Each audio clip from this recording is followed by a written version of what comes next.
أو كما قال النبي صلی اللہ علیہ وسلم۔ محترم سامعین کرام، حاضرین مجلس، اللہ تبارک و تعالی کا لاکھ لاکھ احسان و کرم کہ اللہ تبارک و تعالی نے ہم تمام لوگوں کو ایک جگہ بیٹھ کر عید کی نماز ادا کرنے کی توفیق عطا فرمائے۔ اللہ تبارک و تعالی سے دعا ہے کہ اللہ تبارک و تعالی مجھے قرآن و حدیث کے مطابق کچھ دینی باتیں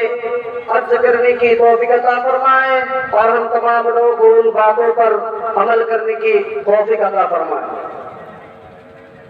محترم حضرات، آپ تمامی حضراتوں کو معلوم ہو گیا ہے، مولانا محفوظ الرحمان آپ حضرات کے سامنے رمضان کی کچھ فضیلت اور عید کی کچھ پس منظر آپ حضرات کے سامنے بیان کیا۔ میں بھی کچھ عید کی پس منظر کے بارے میں کہ یہ عید جو ہمیں ملی ہے، یہ خوشی کا دن جو ہمیں ملا ہے، کس وجہ سے ملا ہے اور اس عید کی پس منظر کیا ہے اور اس کی حقیقت کیا ہے اور اس کو عید کیوں کہا جاتا ہے، اس کی وجہ اور تسمیہ کیا ہے، اس کی طرف میں کچھ باتیں عرض کروں گا۔ انشاءاللہ اس کے بعد جو سمے ہے ان کے سمے کے مطابق میں نماز شروع کر دوں گا۔ تو میرے محترم بزرگ اور دوستو، میں نے قرآن مقدس سے جو ایک آیت کریمہ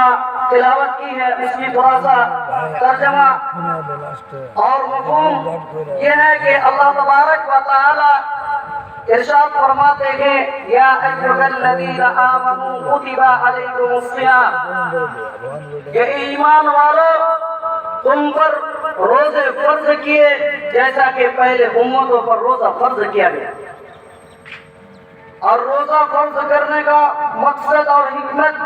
اور جو ہم روزہ رکھتے ہیں اس کی حکمت کیا ہے اور اس کی مصلحت کیا ہے اور اس کی فضیلت کیا ہے، ہم روزہ رکھیں گے تو ہمیں کیا ثواب ملے گا اور روزہ نہ رکھیں گے تو اس کی کیا وعیدیں ہیں، ان کی بھی اللہ تبارک و تعالیٰ نے کہہ دیا کہ اگر تم روزہ رکھو گے، اگر تم روزہ رکھو گے تو تم متقی اور پرہیزگار بن جاؤ گے۔ لعلکم تتقون، یعنی تم متقی اور پرہیزگار کیا ہو جاؤ گے، بن جاؤ گے۔ تو جب ہمیں اللہ تبارک و تعالیٰ نے حکم دے دیا کہ ہم پر روزہ فرض ہے اور ہمارا حکمت اور مصلحت اللہ تبارک و تعالیٰ نے بیان کر دیا کہ تم اگر روزہ رکھو گے تو کیا ہو جاؤ گے، تم متقی اور پرہیزگار ہو جاؤ گے۔ کیا ہم تمام حضراتوں کو متقی اور پرہیزگار نہیں بننا ہے؟ جب ہمیں متقی اور پرہیزگار بننا ہے تو ہمیں اللہ تبارک و تعالیٰ نے جو ایک ماہ مقرر کیا ہے رمضان المبارک کا جو ابھی گزر گیا ہے، اس مہینے میں اگر ہم نے روزہ صحیح طریقے سے رکھا ہے اور اس کی ادب اور سنت جو چیزیں ہیں ان میں ملحوظ رکھا ہے اور جس چیز سے اللہ تبارک و تعالیٰ نے ہمیں منع کیا ہے اس چیز سے منع کر اگر ہم نے رکھا ہے تو اسی آدمی کے لیے یہ عید ہے، انہیں آدمی کے لیے خوشی کا دن ہے، انہیں آدمی کے لیے مسرت کا دن ہے اور انہیں آدمی کے لیے شادمانی کا دن ہے۔ میں آپ حضرات کے سامنے ایک مثال سے ہی اس بات کو وضاحت کرنا چاہ رہا ہوں کہ اگر کوئی حاکم یا کوئی استاد یا کوئی پردھان منتری یا کوئی آدمی یا محکوم ہو کہ کسی کو کوئی کام کا حکم دیا جائے اور وہ اس کام کو کر لائے اور گزر لائے تو اس کے خوشی ہو کر اسے انعام دیتا ہے۔ جب استاد بچے کو کہتا کہ آپ پڑھیے، سبق یاد کیجئے اور سبق یاد کر کر سنائیے، جب اس بچہ سبق یاد کر کر استاد کے بات کو مان کر اس کے حکم کے مطابق عمل کر کر سبق کو یاد کر کے اپنے استاد کو سناتا ہے تو استاد اس سے خوش ہوتا ہے اور خوش ہونے کی وجہ سے اس کو انعام اور اکرام سے نوازا۔ اسی طرح اللہ تبارک و تعالیٰ نے ہمیں جو رمضان مبارک کا مہینہ دیا، اللہ تبارک و تعالیٰ نے ہمیں کھانے سے منع کیا، اللہ تبارک و تعالیٰ نے ہمیں پینے سے منع کیا، اللہ تبارک و تعالیٰ نے لوازمات یعنی منکرات چیزوں سے سے بچنے کا حکم دیا، اللہ تبارک و تعالیٰ نے جماع سے بچنے کا حکم دیا، اللہ تبارک و تعالیٰ نے رات میں تراویح کی نماز پڑھنے کا حکم دیا، اللہ تبارک و تعالیٰ نے قیام اللیل کرنے کا حکم دیا، یعنی تہجد کی نماز پڑھنے کا حکم دیا ہے، اللہ تبارک و تعالیٰ نے ہمیں شب قدر میں جاگنے کا حکم دیا ہے۔ ان کاموں کو ہم نے کیا، ان اداؤں کو ہم نے کیا، جس کی وجہ سے اللہ تبارک و تعالیٰ ہمیں یہ مسرت اور خوشی کا دین عطا فرمایا، اور اس کی وجہ سے اللہ تبارک و تعالیٰ کے نزدیک ہم انعام و اکرام سے نوازے جائیں گے۔ خوش ہوتے ہیں اللہ تبارک و تعالیٰ اپنے بندے پر، اور خوشی منصور سے کرتے ہیں، اپنے فرشتوں پر رشک کرتے ہیں کہ تم نے حضرت انسان کو منع کیا تھا کہ ہم اس کو بناؤ۔ اللہ تبارک و تعالیٰ نے اس کا نقشہ قرآن کریم کے اندر بھی کھینچا ہے، قرآن کریم کے اندر اللہ تبارک و تعالیٰ نے کھینچا ہے کہ جب اللہ تبارک و تعالیٰ انسان کو بنانے کا مشورہ فرشتوں سے لیا کہ فرشتوں ہم اپنے زمین کے اندر ایک نائب اور ایک خلیفہ بنانے والے کے، تو فرشتوں نے جواب دیا کہ آپ نائب اور خلیفہ نہ بنائیں، کہ اونچ دنیا میں جا کر خون خرابہ کریں گے، خون ریزیاں کریں گے، اور ایک دوسرے سے وہ حسد بغض کینہ فرور کرتے رہیں گے اور لڑائی جھگڑا کرتے رہیں گے، آپ اس کو نہ بنائیں۔ ہم اگر آپ کی عبادت 1% کر رہے ہیں، اس سے بھی زیادہ آپ کی عبادت کریں گے، لیکن انسان کو نہ بنائیں، کیونکہ وہ دنیا میں آ کر وہ فتنہ فساد کریں گے۔ تو اللہ تبارک و تعالیٰ نے فرشتوں کو جواب دیا کہ نہیں، تم جو کہتے ہو ہم اس سے بڑھ کر جاننے والے ہیں۔ تو اللہ تبارک و تعالیٰ جب انسان کو بنایا، اور بنانے کا مقصد بھی اللہ تبارک و تعالیٰ نے قرآن کریم کے اندر ارشاد فرما دیا ہے، وَمَا خَلَقْتُ الْجِنَّ وَالْإِنسَ إِلَّا لِيَعْبُدُونِ۔ انسان کو بنانے کا مقصد اور حکمت جو ہے کہ وہ یہ ہے کہ وہ اللہ تبارک و تعالیٰ کی عبادت کے لیے بنائے۔ تو اللہ تبارک و تعالیٰ نے ہمیں رمضان کا مہینہ دیا، ہم اس پر اللہ کا حکم مانا، ان کی اطاعت کی، ان کی فرمانبرداری کی، ان کی وجہ سے اللہ تبارک و تعالیٰ نے یہ ہمیں عید عطا فرمایا ہے، اور خوشی کا دن اور مسرت کا دن عطا فرمایا ہے۔ حدیث میں آتا ہے جب انسان عید پڑھتا ہے تو اللہ تبارک و تعالیٰ ان کی بخشش اور مغفرت کر دیتا ہے۔ تو خوشی جو ہے ان آدمی کے لیے، اس شخص کے لیے ہے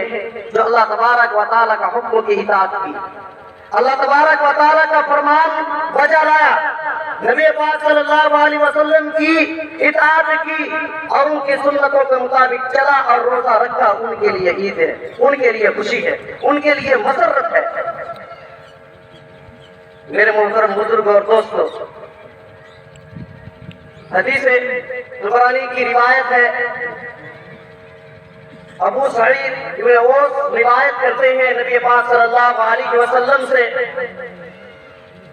کہ عید کے دن جب صبح صادق ہوتا ہے تو فرشتے گلی کوچوں میں پھرتے رہتے ہیں اور دیکھتے رہتے ہیں اور کہتے ہیں کہ جاؤ مغفرت کی طرف جاؤ اور خوشی کی طرف جاؤ، اللہ تبارک و تعالیٰ یہ لٹا رہا ہے، اب لوٹ لیجیے۔ اس طرح فرشتے اعلان کرتے ہیں اور جاتے ہیں، اور جب عید کی نماز پڑھ جاتے ہیں تو اللہ تبارک و تعالیٰ فرشتوں سے کہتا ہے اور کہتا ہے کہ اس کا بدلہ کیا دیا جائے، اس کا اجر کیا دیا جائے۔ تو فرشتے کہتے ہیں کہ آپ زیادہ ہی بہتر جانتے ہیں کہ اس کا بدلہ کیا ہونا چاہیے۔ تو اللہ تبارک و تعالیٰ کہتا ہے کہ جاؤ، سارے لوگوں کی مغفرت ہو گئی، سارے لوگوں کی کیا ہو گئی؟ بخشش ہو گئی۔ یہ بخشش کا پروانہ اللہ تبارک و تعالیٰ سنا دیتے ہیں، اللہ تبارک و تعالیٰ یہ خوشی کا پیغام سنا دیتے ہیں کہ جاؤ، تمہاری بخشش ہو گئی، تمہاری مغفرت ہو گئی۔